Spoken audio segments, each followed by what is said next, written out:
Welcome. We are the Frenches. We are a married millennial couple. A blended family.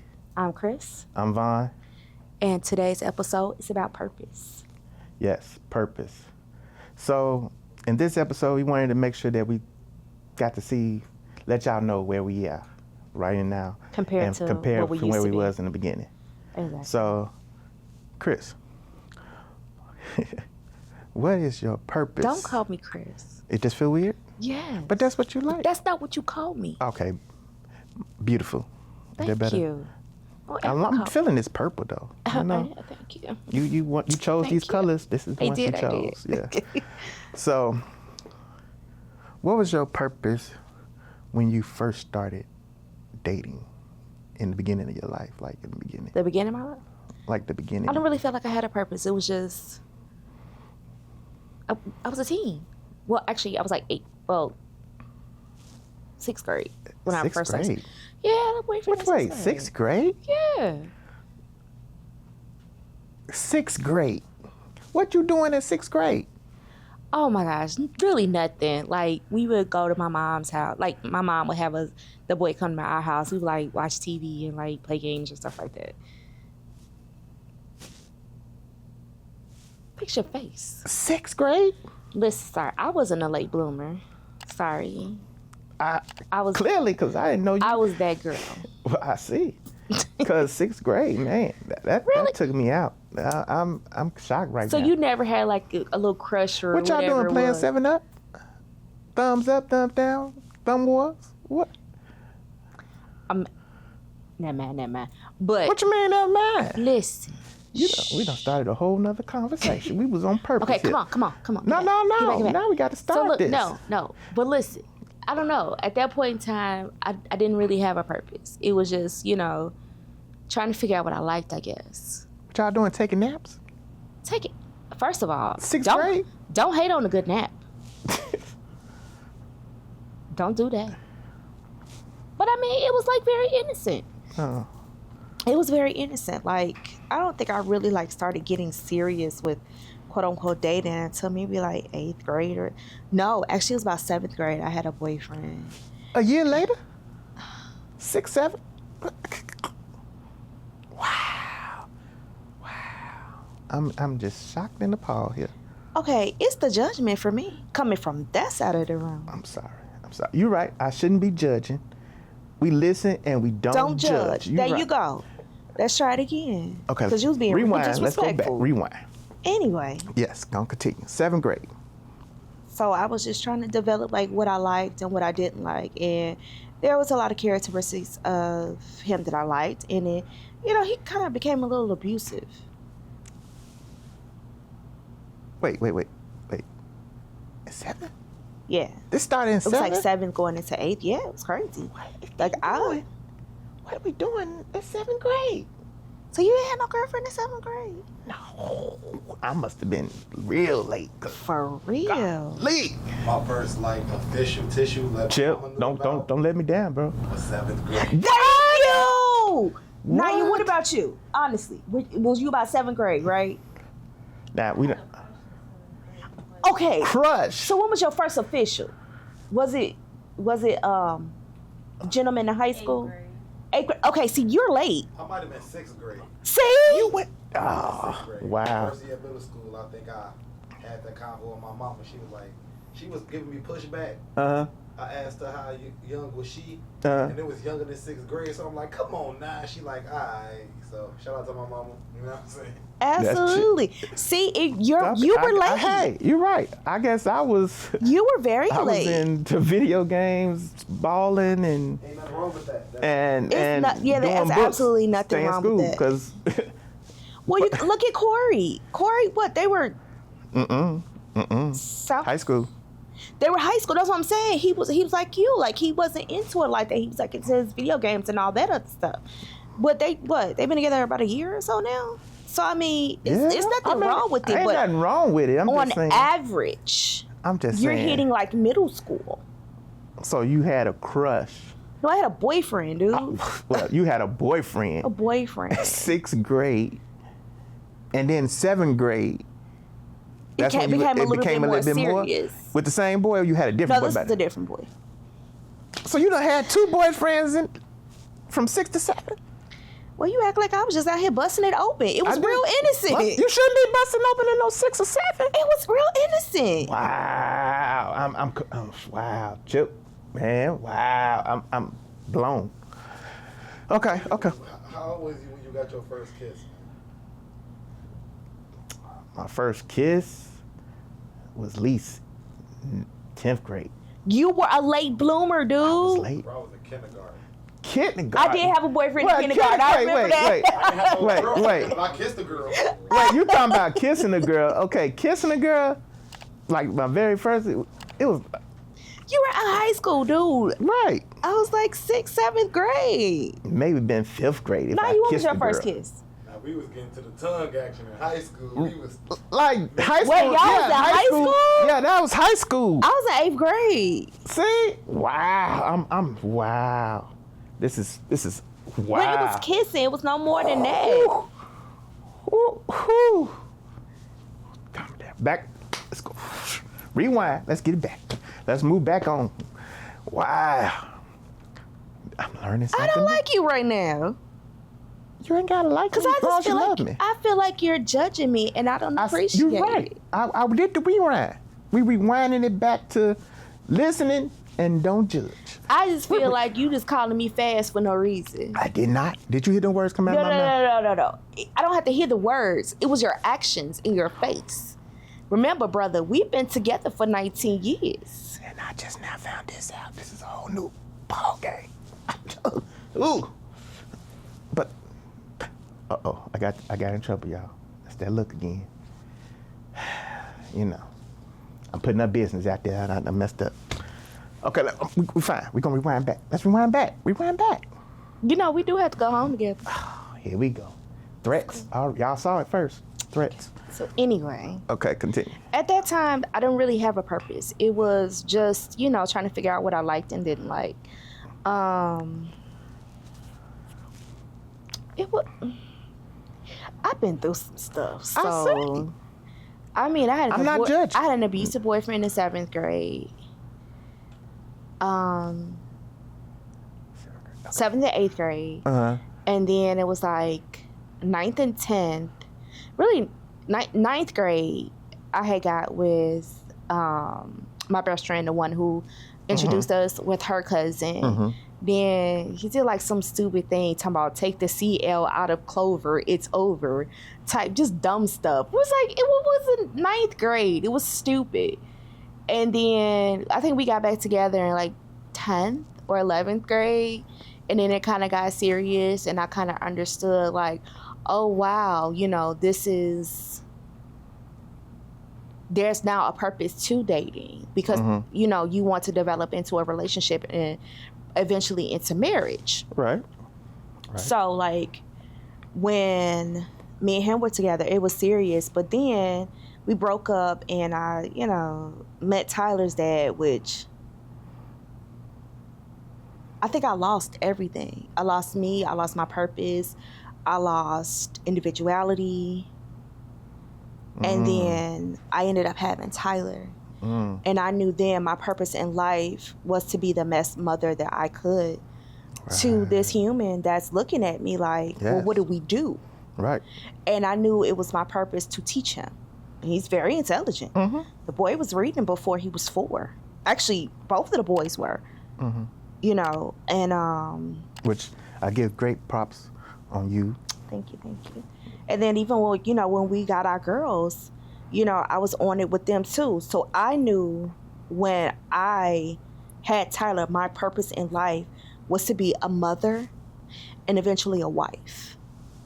That was always my dream though. Honestly, I knew from a young age, like when my sister had my niece, Brianna, I knew when she had her and I would, help taking care of her, I knew I wanted to be a mother. Wow. And that was at 10 years old. Because, really? Yeah, I just felt like, I don't know, I just felt connected to taking care of children. But I knew I wanted my own children. And actually, doctors told me, I told you before that at, 15? they told me I wasn't going to be able to have kids. Right. And that broke my heart. Like, what do you mean?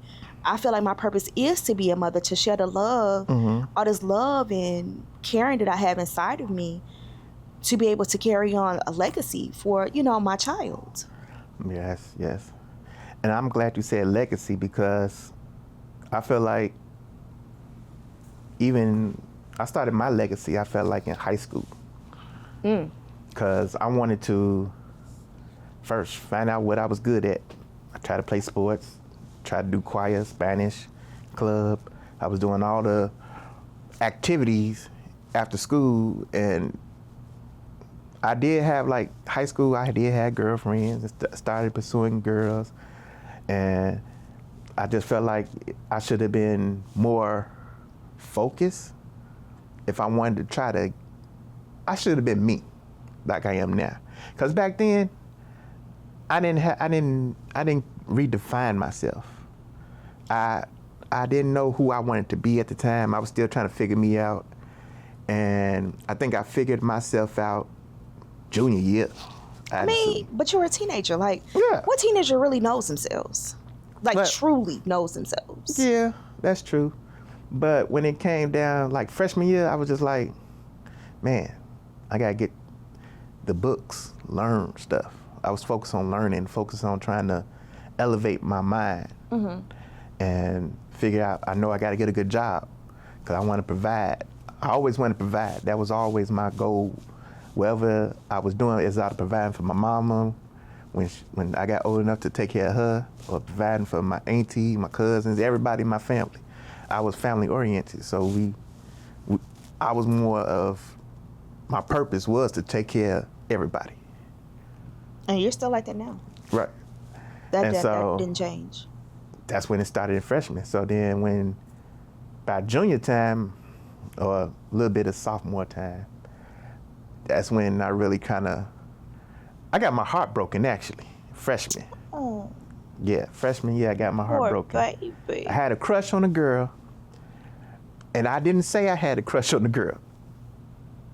We was all just friends, but I had a crush on a girl, and I didn't tell her I had a crush. My best friend told her I had a crush on her, and she's like, then he put me on the spot. You know how back then you get put on the spot with your friends, absolutely. And you don't be want to say nothing, and you just be like, in your mind, I was just like, no, we just friends. I ain't trying to mess our friendship up. Oh, come on. And I got stuck in the friend zone. Well, that was your fault. Clearly, it was my fault because I didn't be 100. I didn't keep it real. Honest. I didn't, right, but back then I wasn't like keeping it real like I am now to all of y'all and to you. I had to develop this. I got tired of hiding who I really was because I felt like I wasn't fully me. By junior year, I started getting a little different swag, confidence. Different swag? Listen. My language, my lingo. You got it. I'm listening. Go ahead. Wow, I feel a little judgment over there. But, yeah, it was just different all around. I just felt like I had to develop me before I could be in a relationship with somebody else. Oh, yeah. I never cared. What? Never cared? Like, that's person you cared. You cared about them. Some attracted you to them. I always felt like you gonna like me for me. Like, period. Was you that girl? Like, you was to me, I was, yeah. Oh, okay. To me, I was. Okay. Like, even though I was... So you had more confidence than I did. Yeah, I feel like I did. Yeah. But now, when you started past the dating part into a main relationship, since you said you was in a relationship in the dating phase for a long time, but you had to find yourself because you lost yourself with Tyler's dad. Yeah, because it was like, and I think I still do it to this day now. He wanted to control what I wore, how I did my hair. I didn't realize, I was 18. I didn't realize that it wasn't normal for him to lock me inside of a house while he goes to do what he wanted to do. Wait, he locked you? Again, I was 18. He locked you in the house? Yeah, like they locked the door from like, you couldn't get out the outside door with a key. Oh, you get the slot? No. The key? Oh, it was the key. Okay. You know the screen door? Uh-huh. So they could lock that door Oh. and you couldn't get out. You need the key to get out. Mm. So, and at that time, I didn't know that wasn't normal. I was 18. I didn't, Yeah. I just thought, honestly, I was stigmatized. I'm not even gonna lie to you. Woo. That's what it was. Okay. But transparent is, we all transparent up in here. That's what we do. I thought I was in love, but I didn't realize that I was literally in an abusive relationship. Mm. Like, it was crazy. Like, I was being controlled. Mm. And I didn't understand because, again, I was 18. And, Right. he was like 24. Yeah. You know what I'm saying? So he had. And back more then, we didn't experience care than about me. age. We didn't care about none of that. I It was mean- just like if we vibe with that person, It wasn't even that. Like, in our group, like in our friend group, it was like cool to be with the older guy. It was? Yeah. Oh, yeah. But Yeah, I yeah, didn't. yeah. But again, I didn't know the signs of, he red flagging everywhere. Mm. But the best thing out of that relationship Mm-hmm. was Tyler. Of course.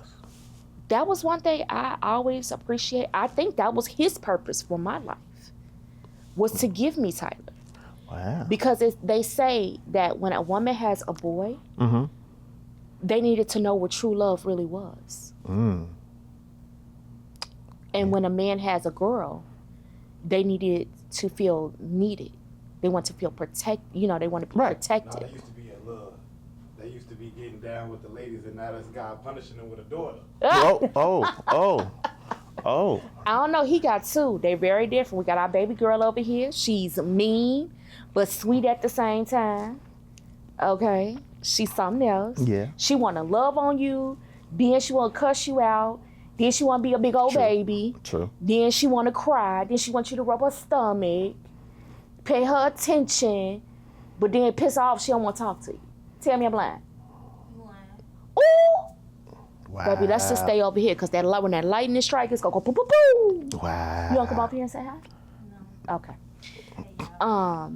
So, I knew when I had him, I looked at this child. Mm-hmm.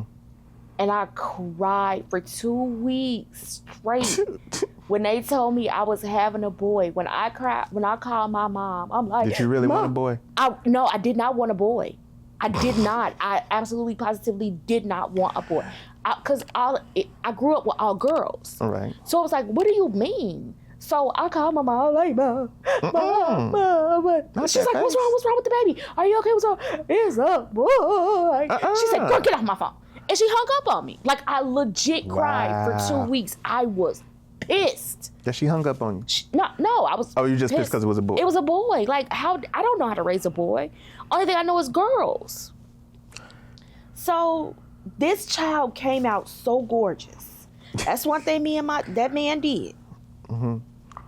We created a beautiful child. This boy came out gorgeous, hair full of afro curly hair. And his hair was so full and curly, they gave him like a side part. And again, I called my mom. I was like, they trying to steal my baby. And she said, girl, because now you fell in love with him?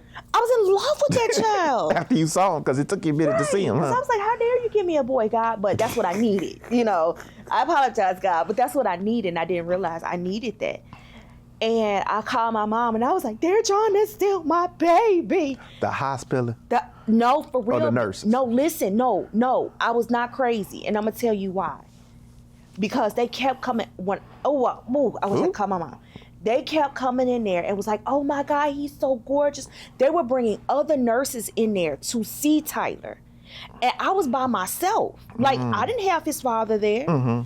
He wasn't a part of Tyler's life. Mm-hmm. So only person I had, my sister was there when I was having him. She was pregnant. She had to go home. Mm-hmm. And it was just me by myself. My first experience having a baby. It's all these people coming into this room and they're looking at my baby. And my first thought was I had to protect him. You're trying to steal my baby. That was your purpose right there, to protect him, because you was scared that somebody else was going to come? Yeah. And like this child was gorgeous. And I was like, Mom, they think he's a white baby. They parted his hair on the side. And I don't understand. And she's like, girl, get off my phone. Time out. Not the white baby. We are not going there. I mean, there's nothing wrong with it, but that's just how I felt. But Tyler looked like he was from India. He was brick red. I'm trying to tell you, that boy was brick red with beautiful, curly, luscious hair. And he had like strawberry blonde highlights all around his hairline. The child was beautiful. Strawberry blonde. Blonde. And I made a promise to him that I will always protect him. I would always be there for him. And there is nothing in this world that would keep him from me or keep me from doing the things that he needed. So from then, I was like, well, now what? And it was, okay, you have the child. Now what else do you need to accomplish? What else would be your purpose? And my purpose was to not only find a husband, but a father figure for him. Because there was no way I was going to raise a black boy into a man. Even though I shout out to all the single mothers who have done it, who are still doing it. I did it for 5 years. And I was just like, ooh, I need help. You know, for real, like, and Tyler was a little pervert. Like, when he was like 3. Hey. No, seriously, because it was weird. Like, he liked female skin. So you would come out the shower and here he comes with a bottle of lotion. Talk about lotion? Little boy, please go find you some business. Now you're gonna embarrass the boy. Now if you see this, he gonna be like. But why? I mean, I always tell that story. But you know, I knew that I needed to be able to find him a father figure because I didn't know anything about boys. Only thing I knew was girls. And just like when we had Corey, and the lady was like, "Oh, do you want to know what it is?" And the first thing I said was, "It's a boy." And she's like, "Whoa, did somebody tell you?" I said, "No, that's just what I produce." Well, first off, we looked at the ultrasound and it kind of. No. Oh, this was before the ultrasound? This was, we hadn't seen it yet. And she was like, "Do you want to know what it is?" I had told you before we went to the appointment that you were having a son. But we confirmed it with the ultrasound. It was confirmed. And she was so surprised. She's like, "Who told you?" I said, "Nobody. I just know." Okay. Because even as your mother would say this all the time, when she tell the story, she say, "I'm looking at the ultrasound. Vaughn, why are you looking at me?" And it was a baby Vaughn face looking in the ultrasound screen like, "What's up?" And I'm like, "Huh? I'm over here. No, I see you right here." And I'm like, it was a Vaughn I have baby. to admit, it was me. It was a Vaughn I can't deny it. Can't deny it at all. But even his name goes into purpose. Because I said to you when we found out we were having a boy, I said, "Hey, do you want your son as a junior?" And you said, "No, I want him to have his own name." Yep. Because he needs to have his own purpose in life. Because even we all, like me, I hear every father, "Oh, I want a junior. But if that junior don't live up to your expectation. So you didn't think my baby was going to live up to No, I never said he. This is what I do. Don't do my baby. This is what I said I do. I said, because everybody had high expectations, I don't want to put that pressure on him. On him, yeah. Oh, your dad did this, you should be able to do this. Your dad did that, you should. That's a lot of pressure on a kid. Absolutely. Especially nowadays, these kids, you know, they have a lot of issues and a lot of stuff going on and a lot of mental problems. And, you know, he didn't need all that pressure. So that's what I was thinking when you asked me that question, did I want a junior?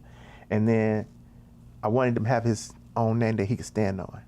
Absolutely. That he can be proud and say, this is me, I'm here. And that's what I want to bring, that's my legacy. regardless what the name is or what his name is. I mean, he's your namesake anyway because he has your last name. Right. So, but I'm just saying, I'm passing on my knowledge, my character traits, and even some of my purpose to him. Yeah, like to provide, like to protect, get a good education. I've tried to do that with all the kids. Yeah. I mean, I feel like they have it. You know, it's just some is a little harder to pull out than others. But we ain't going to talk about that. Uh-oh. No.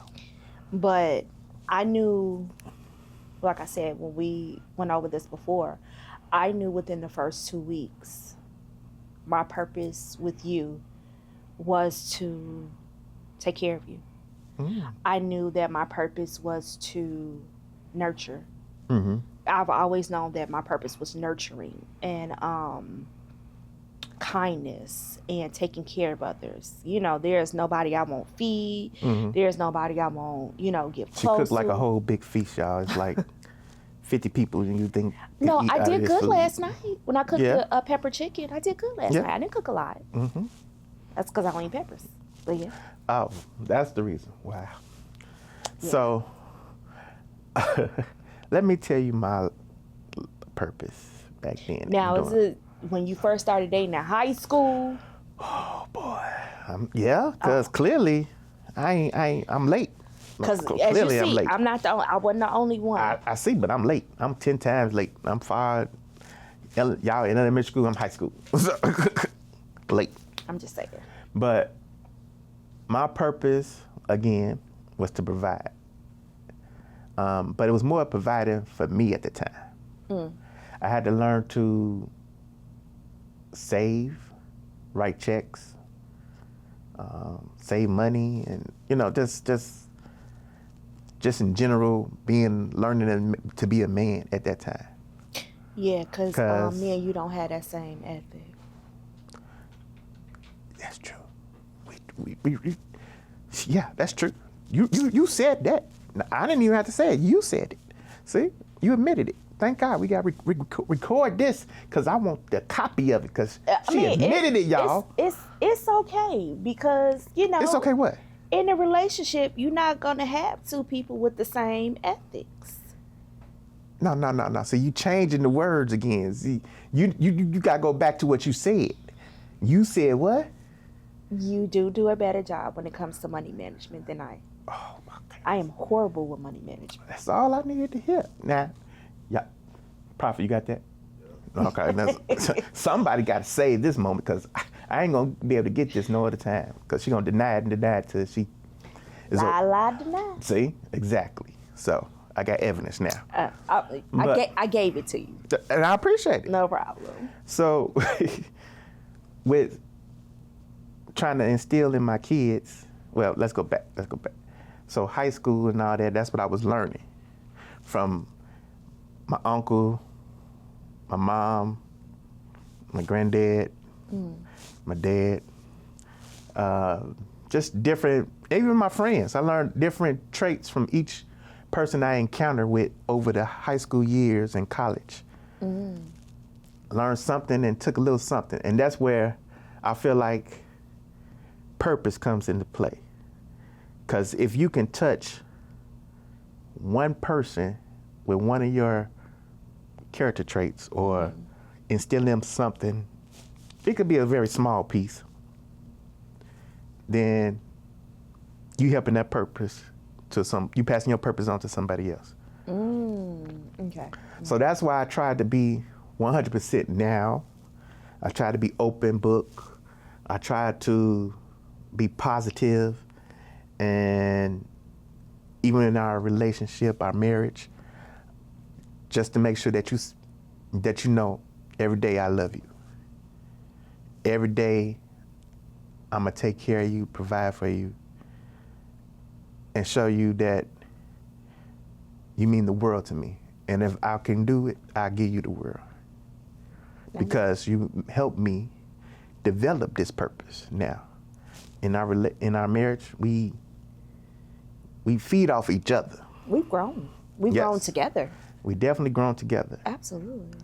And and just how you take care of the family, the kids, even our parents. You would know all that stuff. I know some of it, but I kind of let you take the lead on that because I want you to be able to, provide like you said you do. Because it's my what? It's your purpose. My purpose. Yes.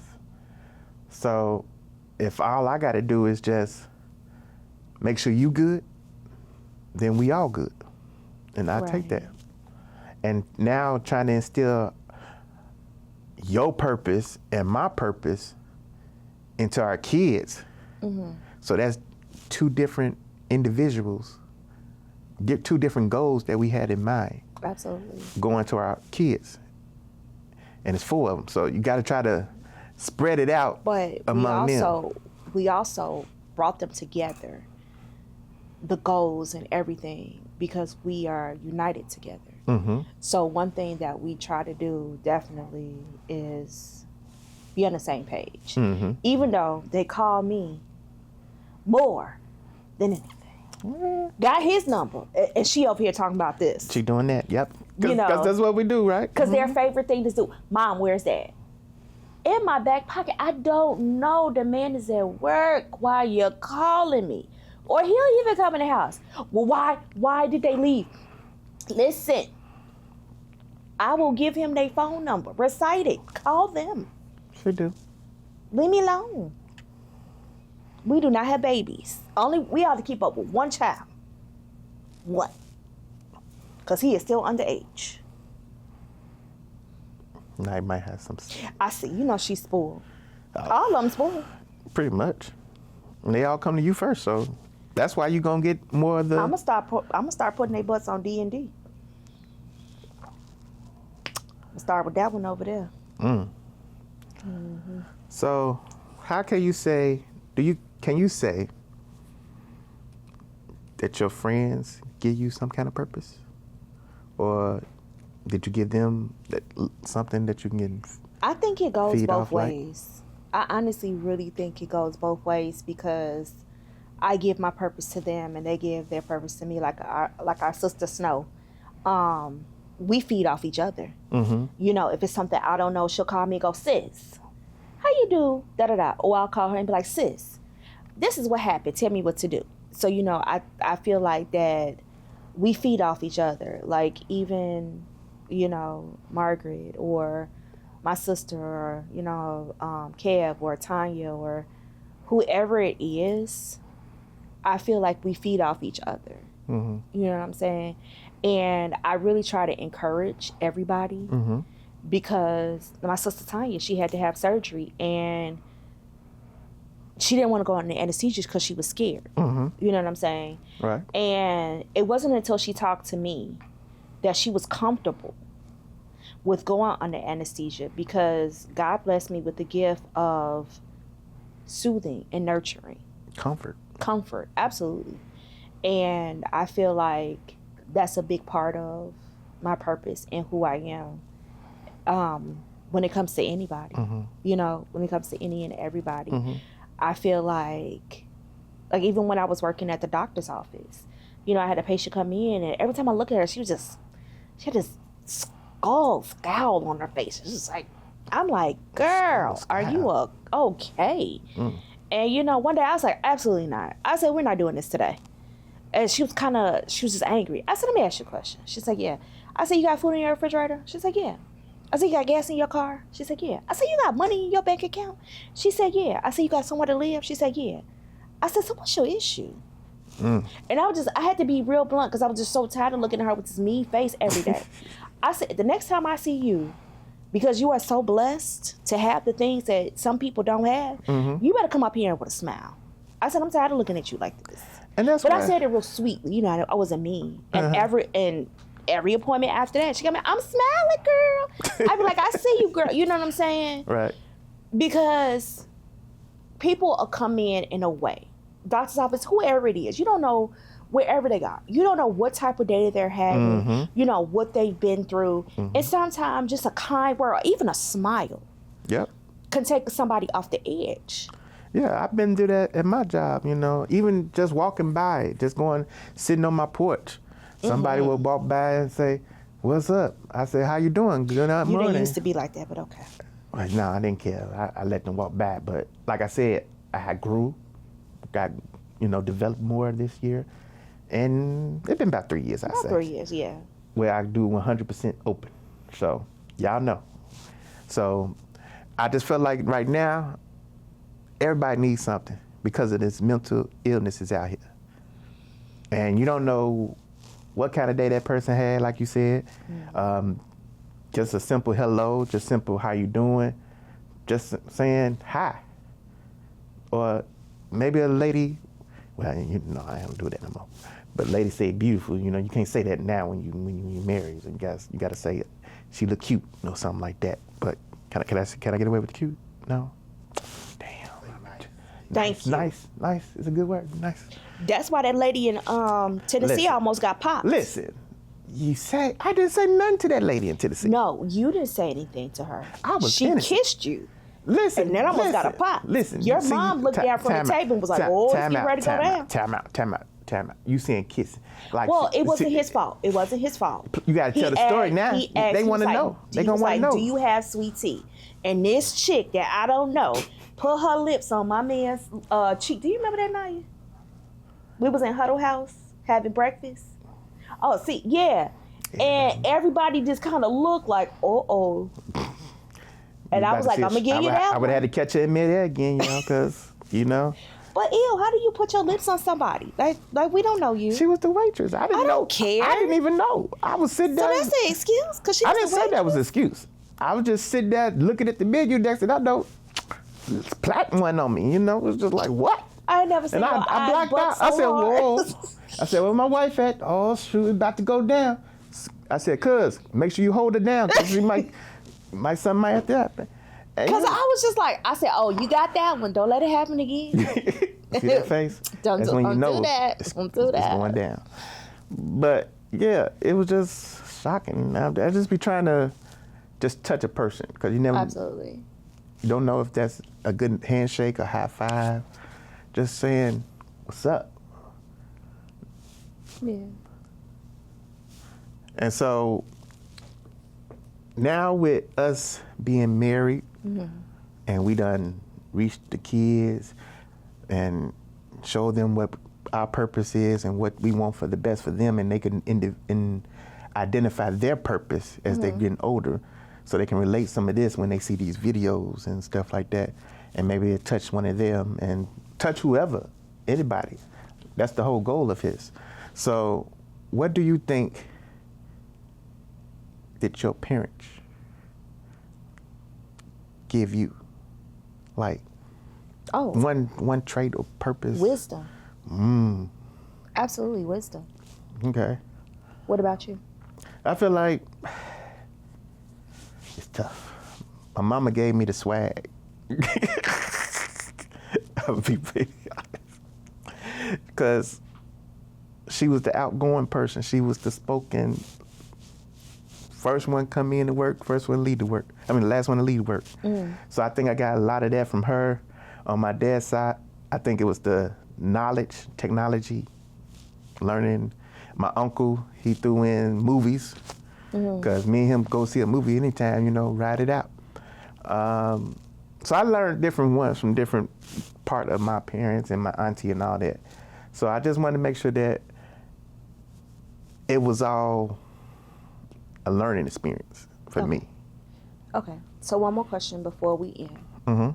What do you think your purpose is now that our kids are grown and we're getting ready to be empty nesters? Ooh, traveling. That's your purpose? That's my purpose right now. Okay. It's all about taking flights, hoping they learned everything they can learn from us, and continue growing. But for me and you, as far as us together, we traveling. I hope you don't let them kids know we out of here. We out. Don't come knocking at the door, because ain't nobody there. And they ain't gonna have no keys, because I'm changing the locks. Just letting you know. Just it. I think my purpose now that the kids are leaving and leading, getting ready to start living their lives, outreach. I feel that I want to talk to young girls who are not victims but are survivors of domestic violence, of molestation, of rape, of mental health. You know, I've been through a lot and I really have a story to tell. And I feel that my story will help girls to know that you are not victim. You are not a victim. You are absolutely, positively a survivor. Wow. I have been through all of those things. I have raised 4 beautiful kids, no records, no kids, no nothing. Everybody got a high school diploma. And we have an awesome marriage. And I feel now it's just time to tell my story and encourage more young ladies and even, you know, young men. You're not a victim. And you don't have to have victim mentality. You're a survivor. You're strong. And you got this. Since you went all serious, I didn't think we was going that hard, but okay. Mine was starting my men's group. I've been doing that. So that's kind of the same thing. I'm passing on my knowledge to other fellow black men out there doing a group, doing like my cousins and my brothers, or my play brothers, y'all know, but just trying to start something. So I ain't learning just the Shy learned it from me. I don't care what they say. They learned it from me. Gotcha. But yeah, that's the thing right now, y'all. Yeah. So take care of each other, you know, keep your mental going. Yeah. And if you have any questions or if you want to ask us any questions or any comments, please definitely put them in the comment section, and we'll have a time where we'll answer questions that you guys have. You know, we're open books. There's nothing that we will not hide because we're being very transparent. So please subscribe. Yeah, like, comment, and just keep watching. Yeah. We'll see you next time. Peace.